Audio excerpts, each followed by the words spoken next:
Değerli izleyiciler, hər vaxtınız xeyir. YouTube kanalından hər birinizi salamlayıram. Videomuzu maksimum bəyənib kanala abunə olun.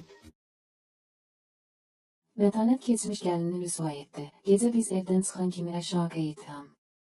Əməkdar artist Mətanət İskəndərli artıq bir neçə ildir qalmaqal yaşadığı keçmiş gəlinini rüsva edib.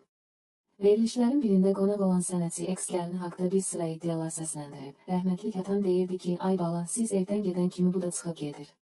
Hər şey pandemiyada üzə çıxdı. Biz evdə olmamışıq, o da evdə tapılmayıb. Atam deyirdi ki, gecə siz evdən çıxan kimi bu da çıxır, siz gələnə yaxın qayıdır. Mən də ona inanmırdım, deyirdim ki, qoca kişidir, fikir verməyin, gecə vaxtı gəlin hara gedə bilər. Bu adam evdə tapılmayıb, hər şeyi atıb qulluqçunun üstündən gedib. Pandemiyada oğlumla dava etməyə başladılar. Çünki oğlum evdə olurdu, soruşurdu ki, hara gedirsən? Bu da deyirdi ki, sənə nə var? Əcəb edirəm, sən kimsən? Bütün səsləri məndə var, nə ailə? Ailə nədir? Deyirdi ki, sən get özün üçün yaşa, mən də öz həyatımı yaşayım. Atdığı bütün şərbötana görə mən onu məhkəməyə verəcəyəm. Mənim ailəmə nüfuzuma xələl gətirir. Cəhənnəm olsun mənim nüfuzum.